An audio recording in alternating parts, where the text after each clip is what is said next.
So, good evening, everyone. I'm thrilled to welcome you all to this insightful fireside chat on the topic that is enabling digital transformation and navigating the future with app modernization for enhanced business agility.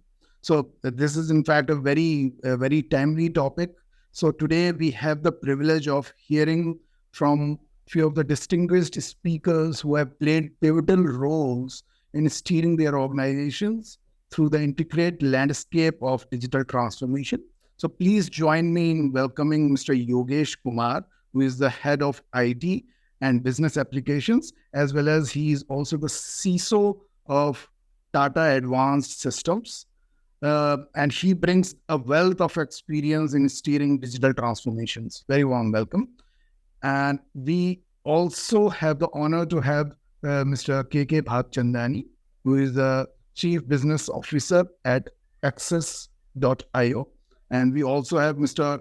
Vikrant Sundriyal, who is the Director of Technology and co-founder at Access.io. They both of them would be providing their invaluable insights as solution experts in our discussion. So without further ado, let's dive into their conversation. So my first question would be to Mr. Yogesh. So as a IT and security leader, so how do you view the intersection of app modernization and digital transformation in the context of enhancing business agility? Because these three topics have become a point of discussion across the organizations. So where do you see, how do you view the intersection of app modernization and digital transformation in the context of business agility per se? Thank you for this. So I tell you, the app modernization and digital transformation, these cannot be taken up separately. These are intertwined, coupled together tightly. So when you think about digital transformation is not like a software switching that just plug in and you go ahead. So it has a lot of things in between. And behind this, definitely app modernization is one of the key element. So when we say app modernization, so there are a lot of things that need to be considered in this case. Number one, we need to see the legacy system challenges. So there are legacy systems which has hindrance against the agility, and there is a rigidity and inability to adopt the changing business needs. So that's why, for example, if we talk about the scalability, so older applications, they do not have very much scalability. So architecture is not so much designed. We have to make it down entirely if we need to make even single change. So that kind of challenges are there. So and cloud native is not there. Earlier applications now at modern time we have cloud as an inevitable element. Yeah, every development is going on to the cloud. So that is the thing. Then an enhanced flexibility and scalability that is required. So earlier application that was not heavy. Then another factor is it is having, if we go for digital transformation and app modernization, then we have more improved time to market. So earlier it was taking too much time, let's say 6 months or 8 months of time. But now we see every 15 days there is an update, or 10 days there is an update. Sometimes it is on daily basis. So it is as fast as possible. And with the kind of the architecture that we have, microservice level architecture, so we can only make a single component update. Otherwise, it was a complete application that we had to make changes. Yeah. This is another one. Then we nowadays it's all customer centric approach. Exactly. So we have to see the customer behavior rather than only the application side. What customer wants. If he wants कि नहीं मेरे को इधर नहीं इधर चाहिए, and ऐसा नहीं ऐसा चाहिए, तो then we have to tweak that application. So earlier application were very inflexible towards this. Yeah. So modernization has bring on those things. And then I will talk about the security, cyber security anyhow. So as being in defense, so this is getting bombarded like anything every day. So security becomes a very, very, very big criteria for anything to modernize the app, because the people, what they do, just copy paste the things. They do not think of what usual behavior is there with the programmer के उधर से code उठाया and that's pasted, but that is wrong. It has lot of security challenges in between. If a small code is written for taking out that remote also, then it's gone. Yeah. Right. That's we have data utilization and insight is also required. Visualization nowadays is required. So if modern application is not supporting the data visualization aspects of it, again it is killed. Right. Right. Yeah, certainly, certainly. So, so if we talk about digital transformation or any initiative around infra modernization or app modernization, so they they usually come with their own set of challenges. So, Correct. can you share some real world challenges that you have encountered during these initiatives, specifically for the infra modernization or app modernization initiatives, and how exactly you overcome them? Okay. So I will take about first aspect of it again, legacy system complexity. Yeah. So legacy system is a complex and tightly integrated with various business processes. Correct. So when modernization of application, dealing with legacy codes, outdated frameworks, that and dependencies there are significant this one. We have to overcome with the right strategy. First, we have to decide a particular right site, right framework, right technologies, which can probably take the same thing. If we are having a improved kind of a architecture, then how we can take up the earlier facilities to the new one, mapping, so that business process main is this, it's not like that only addressing the IT challenges. The main core is business challenge. So we have to address that one. So we have to design application in such a way that all workflows, all designs, all the functionalities are there, and the business has an improved experience rather than a deteriorated experiences. Exactly. So that we had come up, we had discussed, we have debated, we have discussed with the business users as well as the programmers to have a right kind of strategy. And definitely the second element, if you talk about the resist to change, it will definitely come. Resist to change will come. But we have a a strategy where we need to tell them that this is how you can have a better functionality. This is how you are dropping the earlier functionality and getting the better ones, where we have less number of SLs and better data visualization or better process visualization. So if we are able to give that insight, then only business will be ready to do it. Otherwise, they will always say, कि मेरा तो, I have this button here, I don't want this here only. I don't want to make any changes onto this. Exactly. Exactly. The third one is, again, skills and expertise. So, as you know, in the last 4 or 5 years, so, skills becomes like this, ke every company is struggling. People are living like anything.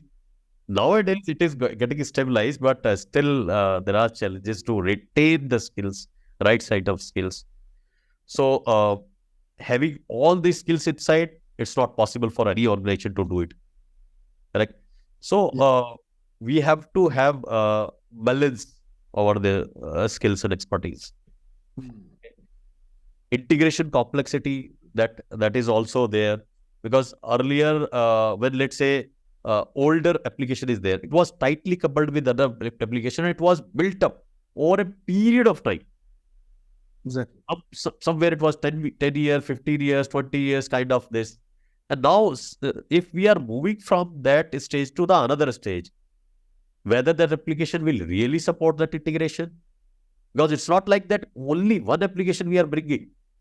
There are other applications which are surrounded to it, integrated with it. We have to think of it also. So, in order to mitigate that one, again, we had strategy. Somewhere we have to put a staging table, somewhere we have to put a SFTP, or somewhere we have to integrate that application, or somewhere we have to upgrade that application also. Yeah. Correct. So, there will be balances out of it. Correct. Then budget and resource constraint, it's already with everybody. So when you modernize in any application, business thinks, guys, it is the same application. Now they are moving to this cloud, right? There is no budget requirement. Why budget is required? It's a simple question from the management. So at that time, we have to give that, this is the value add that we are giving it. And this is how our security challenges also we are addressing. So those things also we need to pitch in at the right time. And unforeseen technical challenges, definitely it will come even after we assess everything. Last moment, something will come. 11th hour. Yeah, sir. That's always there. Ready about it. Yeah. Right. Thank you. Okay. So coming to Mr. KK, so drawing from your expertise, how do you recommend organizations to effectively address the challenges and counter during their digital transformation and app modernization initiatives? So what is your suggestions? What is your recommendations? So from where I see this, what Yogesh sir just now described was a very lifelike challenge which all CIOs go through, and therefore I think he's also going through. And something which I want to pick upon what he rightly said is that this digital transformation journey and the app modernization, these are not separate entities. One could be a part of another, right? You starting with one, you have to get into the second one, whichever you want to start with. It doesn't matter really. And that brings this challenge is, and as he rightly said, that all these systems have been built over a period of time. And when we're speaking about over a period of time, we're not talking about a year or 2 years. We're talking about decades, right? At least 2 decades to be the least. Now, at that time, a lot of those systems which were started, forget about the COTS application, even the OS is out of support. There are so many applications which were so much tied up to databases like Oracle and so on. And then they have stayed with that old version for past 6 years, 7 years, and hence even they are out of support. And then you have business people saying, but this application we already have, you're only picking it from one place to the other. Where's the investment? And that's the other challenge. The other challenge, which I'm so glad that and not many people talk about it, is the skill set people. Now, earlier we thought technology is changing fast. It looks like my colleague is changing fast, right? Yeah. The next colleagues which are, coming in and going out Identified by true are really, really a pain right now. So what do? I would recommend, and it is in my interest also, to find a very capable bouquet company like ours, Access.io, where expertise is no dearth, commitment of getting it delivered is tied to the project, not to the employee, right? Second, you cannot be masters of everything, right? You find someone who would be able to do it. The second aspect is when you give such a project, as I think I was trying to have a conversation, we're working with an organization, they have 400 applications. And these are built over 30 years. Now imagine the effort. Now these people are smart enough to say that, KK, we understand that it is a journey. We understand that we cannot fix all this because there's not a button which we can switch on and off, and then you move from this database to that database, this application to that application. There's a lot of work. So what we are doing is we have told them that first 20% of our effort is only in assessing where you are, what you do, how do you do, when you do, who can manage it, right? And therefore, then we are able to say that this piece is requiring a re-architecture. This piece you would have to rehost. This piece you would have to retire. Now, I have traveled a lot, but I have struggled the most in India with this word of retiring an application, retiring a hardware. And I do not want to get into the cost of not taking that decision, but that's a challenge. That's always a challenge. So my recommendation would be that you put them in different buckets, right? And before you put them in bucket, and I think Vikrant can talk more about this, is how do you decide which is my bucket A, which is my bucket B, which is my bucket C? And then you say, okay, next 9 months, we are going to work on bucket A. Out of those 9 months, first 1.5 months is only to understand, did we make the right decision? What database we are going to pick? What interface we are going to use? And then you go with that. And the other thing which I personally feel is that, and because we are vendor, it may sound a little bit commercial, is that you ask your vendor, preferably us, but whosoever you work with, that once you deploy this, make sure that to run this, we do not have to depend on you. We have to have our people enabled. The second thing is, again, do not put dependency from one and put on the other one. So use low code, no code, have things which are kind of independent. Don't lock us down. Now, we know how much money we give to our Oracle licenses. We know how much money we give to our MS SQL licenses. And I'm not trying to get at these companies, but it's an investment for all of you. So if you could just try and see how much of openness you can bring, I think those things will reduce the challenges. And at this point, I'll just stop here. That this is my thought. Yogesh sir, what do you think? Definitely. Yeah. So I would just have a connect with that. Means both of you mentioned about legacy applications. Okay. So my next question would be with Mr. Yogesh. And see, many organizations operate with a mix of legacy and modern applications. Okay.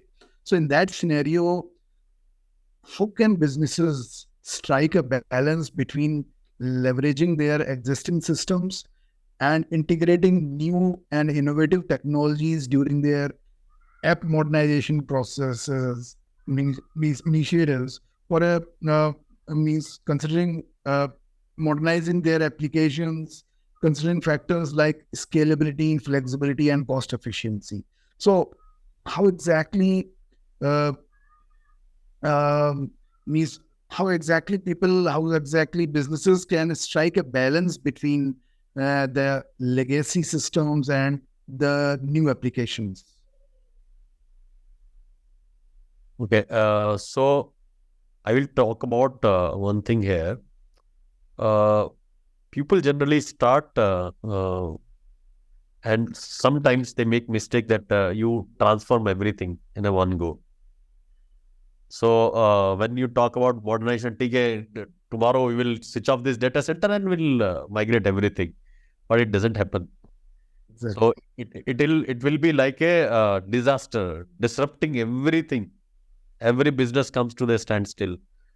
So there should be a right strategy to move the applications.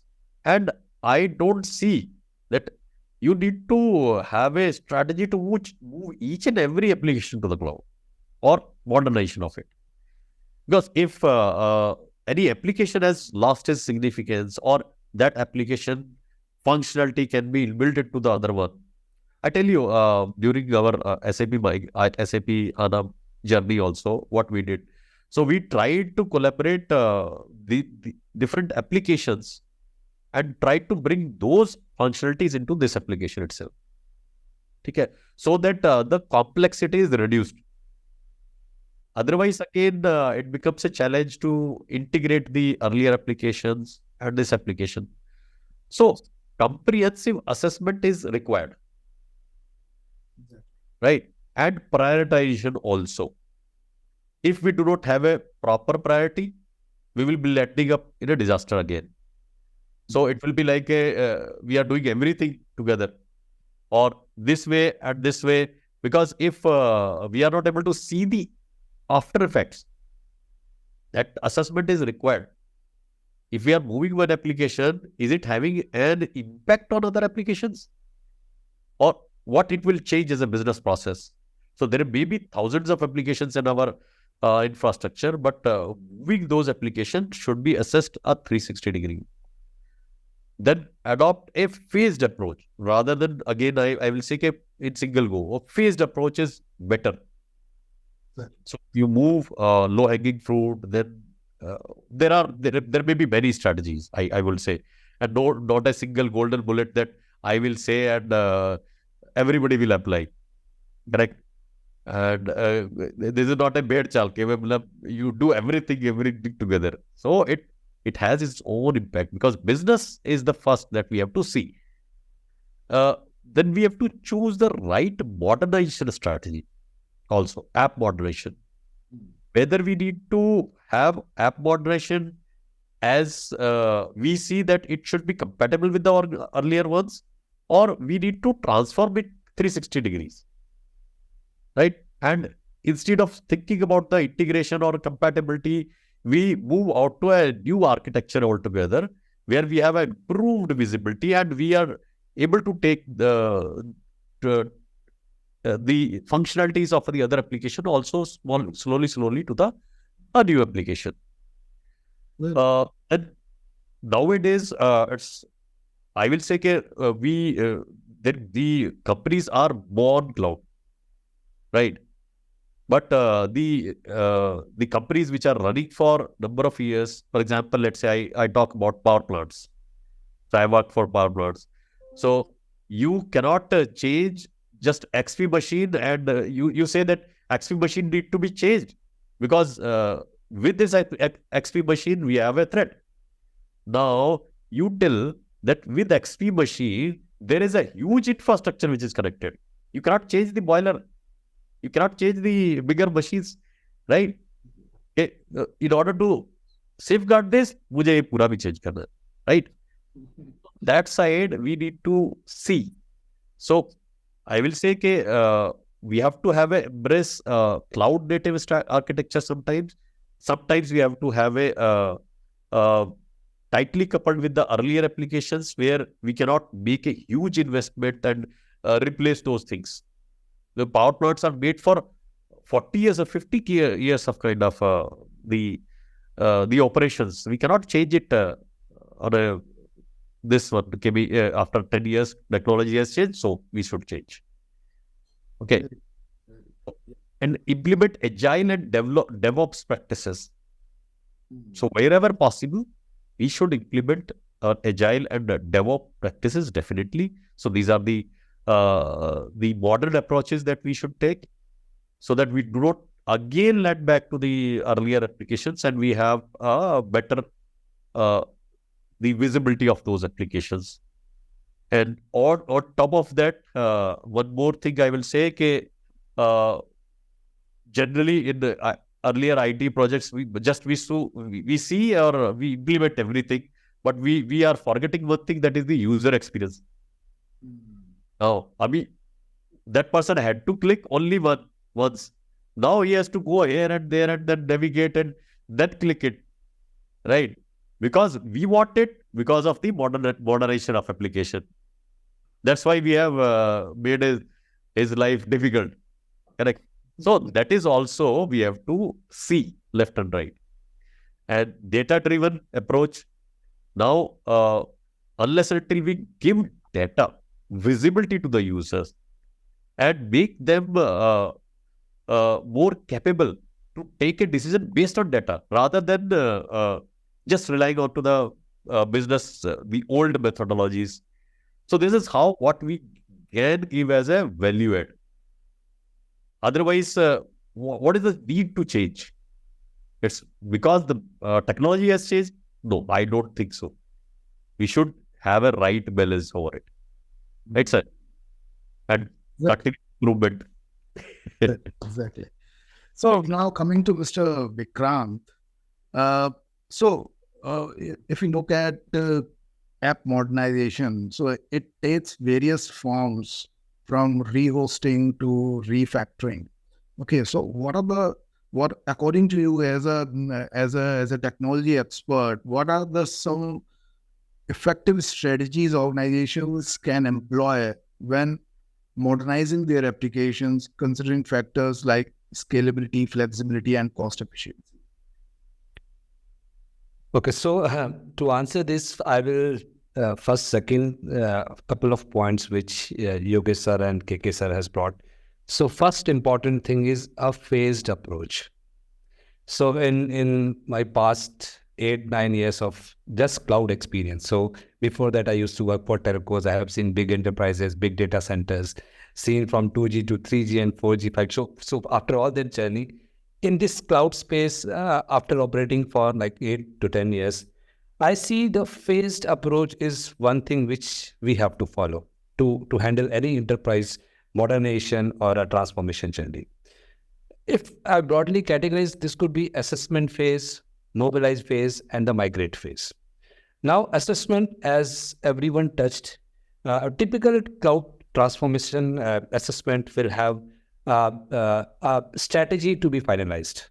When I say strategy is to what kind of planning has to be done, what kind of implementation approach you have to take, and how you will operate after migrating. So typically, as other panelists said, we use 5R strategy or 6R or 7R nowadays. So we basically categorize the inventory. We see what all applications can be retired or retained. As KK sir touched, there could be some legacy OS version. There could be some old databases which are not supported. So we identify those candidates and mark them as they have to be retired or retained in data center, because the effort which you will put to move them to cloud will not give you any benefit, any returns. So that is first thing. Second is, from the other remaining stack, you have to see what are the frequently changing applications which are bringing more business value. I find those are the suitable candidates for refactoring or re-architecting. Rest, we can decide whether to re-platform, re-host, or relocate. Right? So this 7R strategy will help you in defining a very high-level strategy here.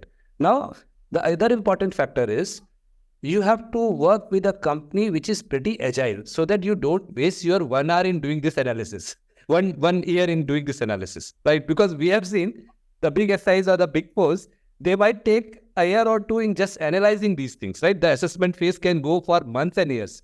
So, like touching KK's as example, we worked with a company where we had 400 plus. I believe this analysis was done in just 3 to 4 months' time.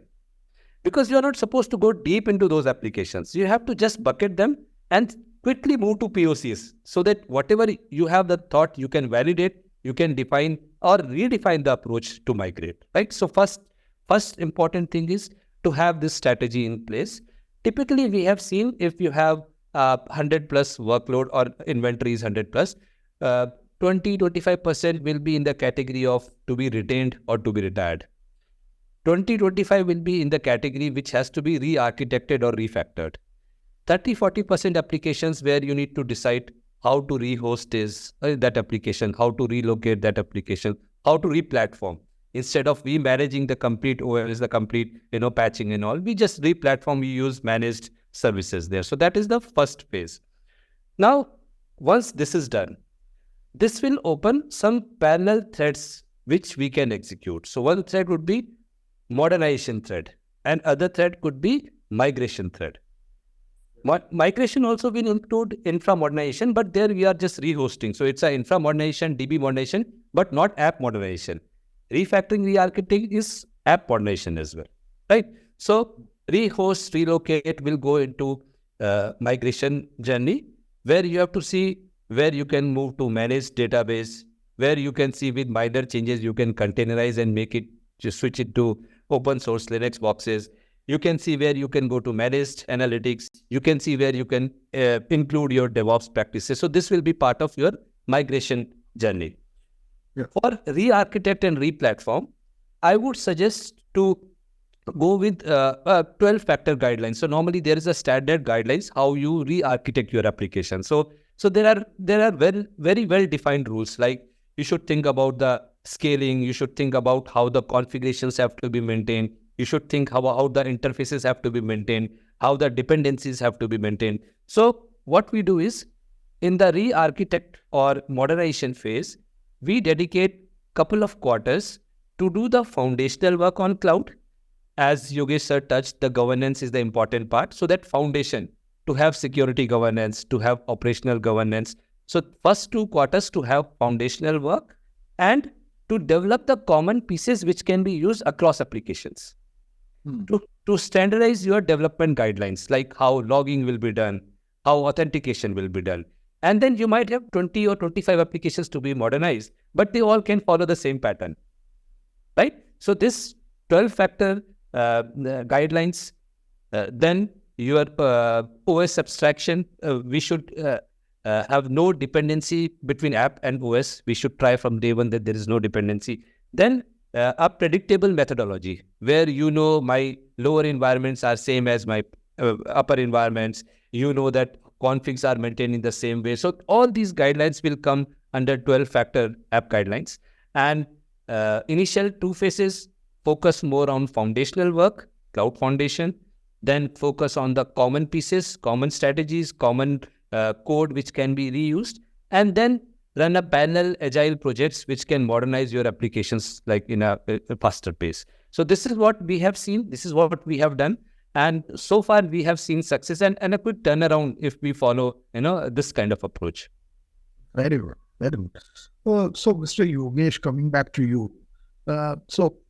You are both head of the IT and business application, as well as you are also CISO. So how do you navigate the delicate balance between innovation and security? So that's a very pertinent thing that organizations are right now facing. They want to innovate, but they are also concerned about their security. So I'm asking you in the context of infra and application modernization.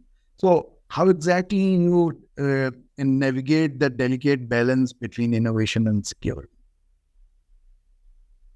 So here I will take few examples where people quote day in and day out. Yes, in the outer world, this kind of innovation is going on. What WhatsApp is doing, what Facebook is doing, or what other applications are doing. Why are not bringing those kind of innovations here? So I have to strategically answer that. Yes, definitely we can do, but we need a lot of developments, and we need to have this much kind of budgeting, this kind of environment, this kind of data center. So, but they are not very much convinced about it. So, still I'll say that innovation and security, always there's a fight between these two. Okay. When we say that banking, we have made modernized. Now you can do it from mobile. But again, security comes into it.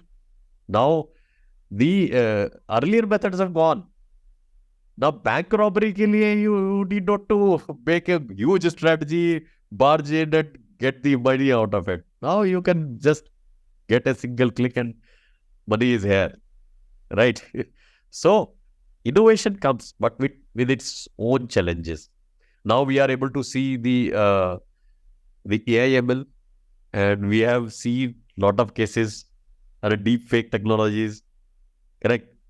So, that's why I will say we have to have a right balance in case of organization, in case of enterprise. Sometimes because you cannot satisfy all with the demand. They will demand each and everything. Ye bhi de do, wo bhi de do. So it becomes very difficult at the times to satisfy them all.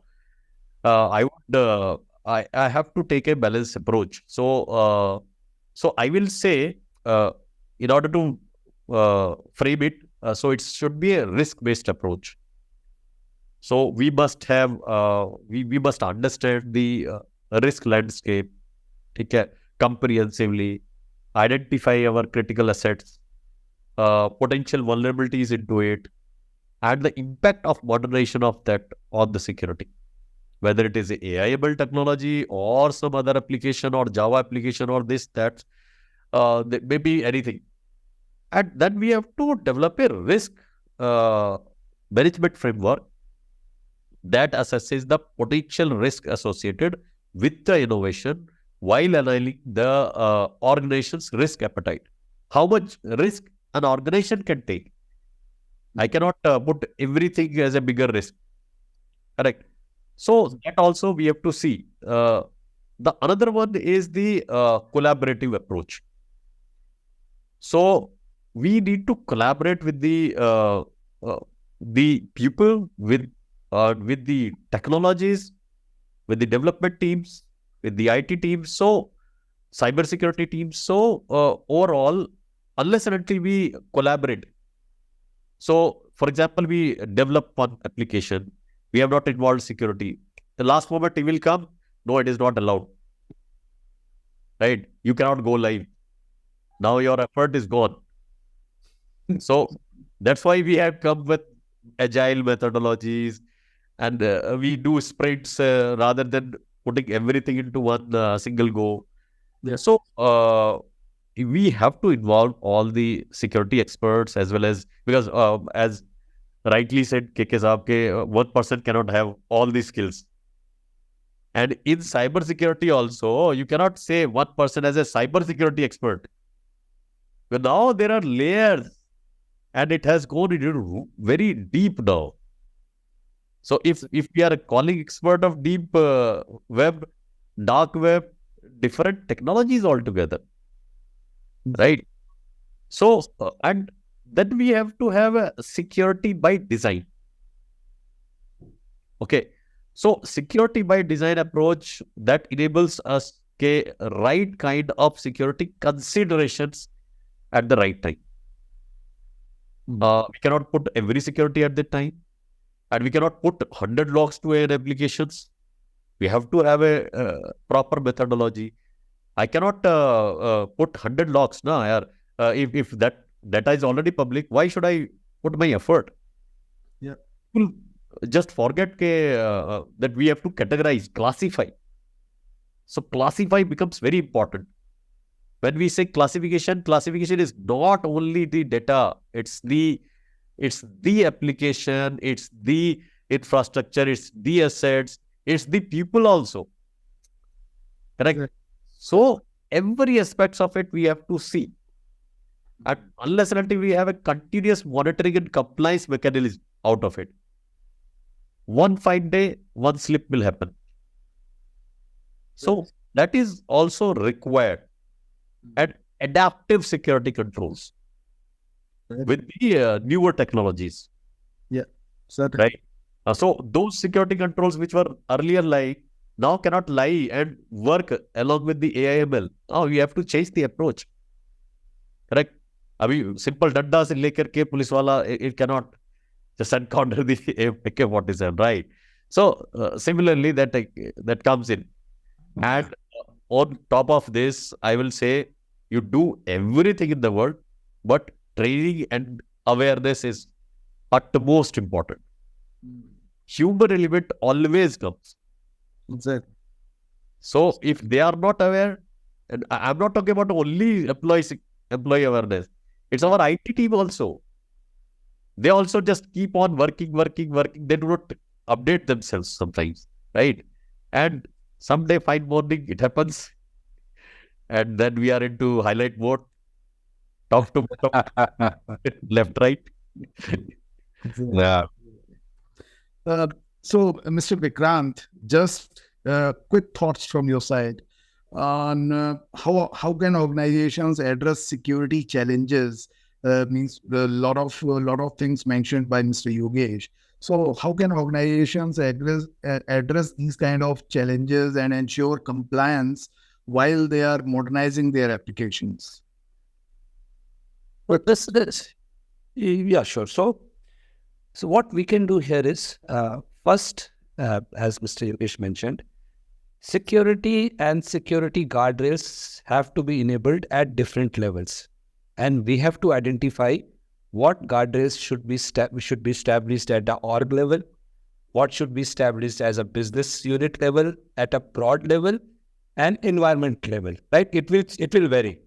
So just to give an example, say suppose our organization has a policy that any application, if it is external facing, it should have a layer 7 firewall in front of it.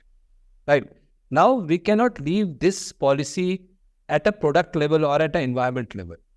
At the org level itself, the cloud governance team of the organization should develop that governance model where whenever they provision a new account or a new environment, this firewall is by default provision, which no one can change.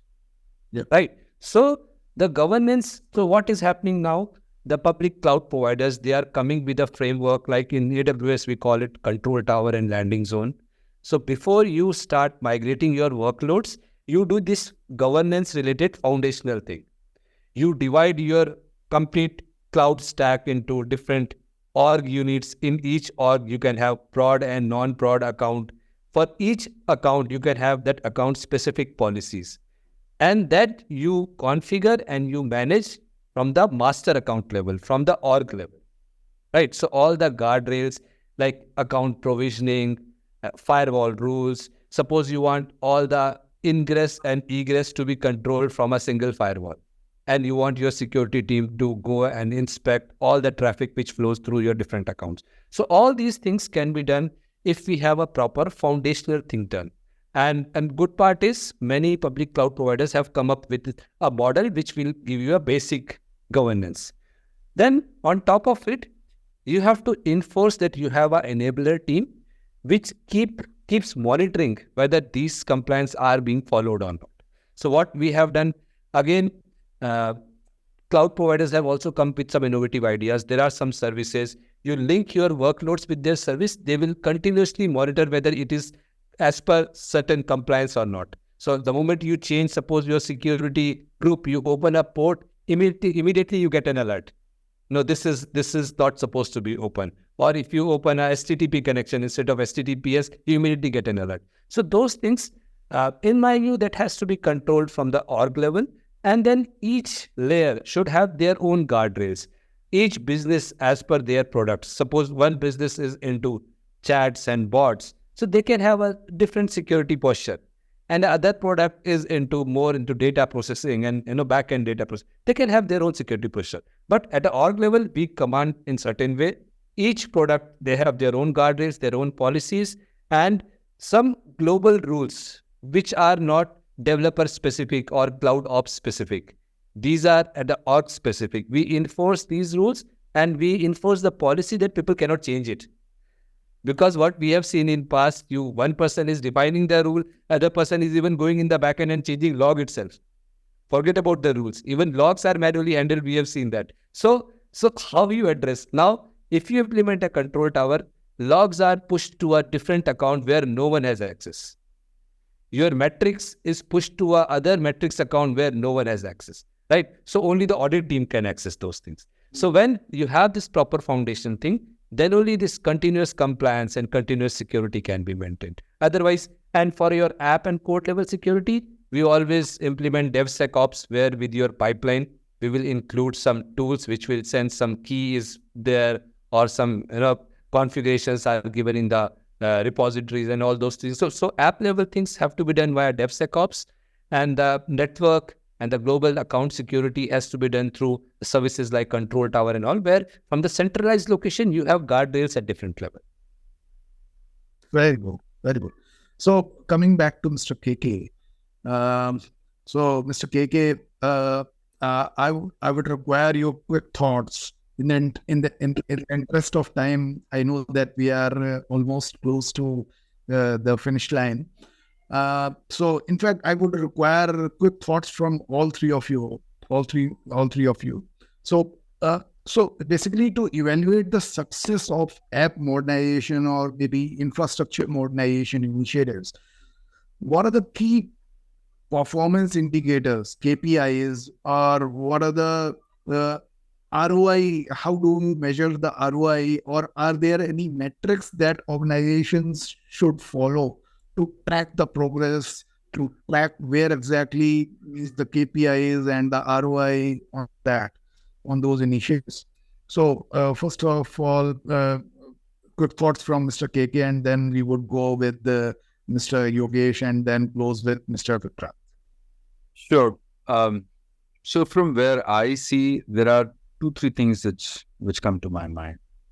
First is basically, and that's exactly what Yogesh have said, that you have to have, first of all, security by design, right?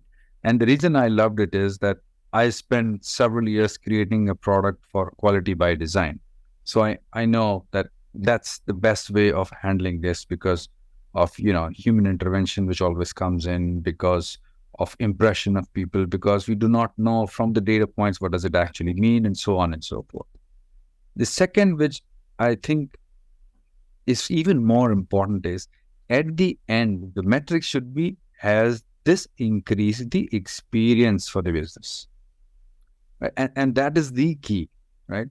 All of this, if you do, and if your business experience or your customer experience has not improved, what is the point of doing all of that, right? It is just giving convenience to you, but your problem is your problem, not your customer's problem, not your business's problem.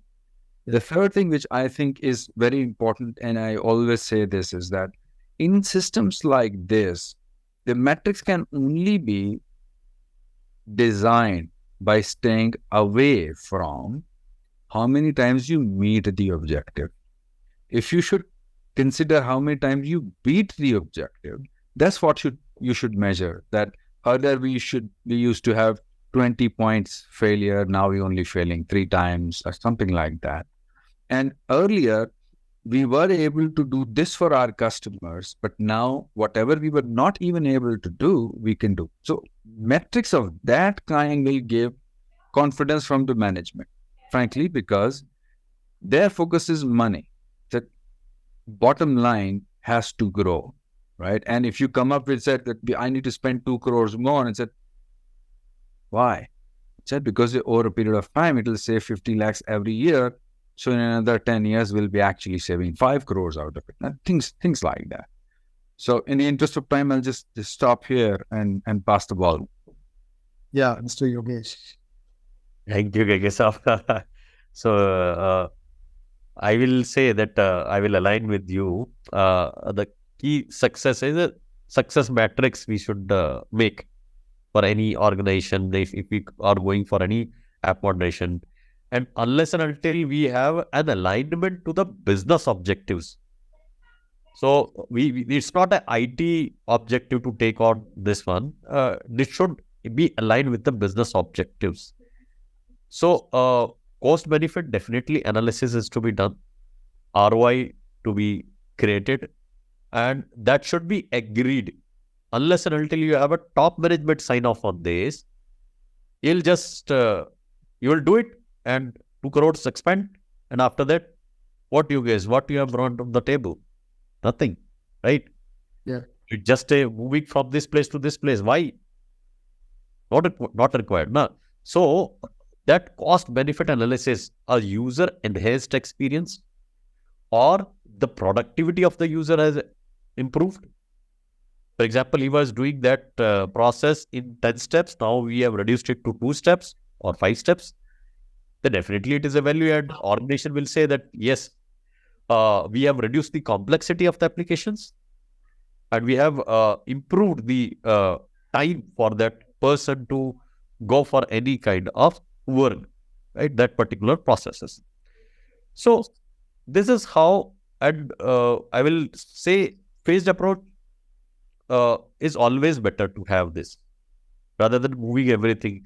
First you move first phase and then show whether we have actually reaped out the benefit or not. Then only you announced it organization-wide. Sometimes we do it, but the benefits itself not reaped for a number of years. People do not know how to use that application. We have brought on different kind of architecture, improved it, but still people are not doing it, right? So we have to make it like that. Exactly. So now, Mr. Vikrant, some closing thoughts from your side. So just continuing the flow. So I believe so this the benefits or the outcome of this transformation, I believe that can be evaluated based on two different metrics. One is the tech metrics, which is pretty easy, kind of tangible. We know availability 5 nines. Okay, we have moved to this nines and all that stuff. TCO, very easy, that we know this was our costs on cloud, on-prem, this is on cloud. So one is the tech metrics. That is one factor to figure out whether this transformation has given some benefits or not. And this will be typically our availability metrics, our cost, overall cost of ownership, then our agility and resilience, how we used to be under continuous attack in on-prem, but in cloud our security posture has improved. So these are more the tech metrics. Now the other thing is the business metrics. What we have seen, normally how companies are evaluating this is, they are figuring out what are the new innovations done after transformation. For example, just a quick example, one of the leading school ERP provider, we moved them from on-prem to cloud. After that, in 3 months, we developed a forecasting model for them. And now they have come up with a feature where for each student, they can forecast what marks he may get, depending on his past performance for first grade to 10th grade. And this was done in 3 months. So you see the pace of innovation. You see the pace how a new revenue stream has come, right?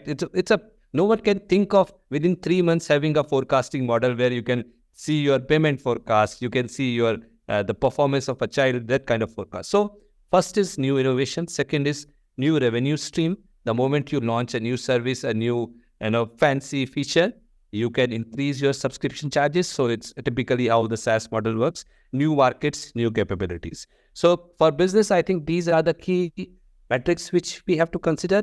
And tech is, I believe, a little bit straightforward, where the availabilities and the cost and the performance of user experience and all that comes into picture. Very good, very good. What a wonderful conversations we had. I believe this has been a fireside chat where people have discussed, people have given very deep insights into the app modernization initiatives and strategies. So as we conclude this fireside chat, I want to extend our highest gratitude to our esteemed speakers, Mr. Yogesh Kumar, Mr. KK Bhagchandani, as well as Mr. Vikrant Sundriyal, for sharing their invaluable insights. The transformative journey towards enhanced business agility through app modernization is indeed multifaceted and very dynamic. But we hope that today's discussion will provide all our viewers with actionable insights and strategies to navigate the future of digital transformation. So thanks a lot, all of you, for joining us, and we look forward for future conversations on the ever-evolving landscape of technology and business. Thanks a lot. Thank you so much. Thank you. Pleasure to be. Yogesh, sir. Yes, thank you, Vikrant. Thank you. It was really nice. And I'm just thinking that maybe next time when I come, we should, meet. Yeah, definitely we'll meet and share some of our ideas. And it was lovely. As a person, I connect very well with you. So I actually look forward. Thank you, sir. Same here, sir. Definitely. Always learning for me to come on such platforms. That's your humbleness. Right, sir. Thank you, sir. Thank you, sir. Thank you. Thanks a lot for coming on board. Thanks a lot. Thank you, Vikrant. Thank you, Yogesh, sir. Thank you. Amit. See you then. Bye-bye. Bye. Thank you. Bye-bye. For more updates from CXO TV, please like and subscribe to our channel.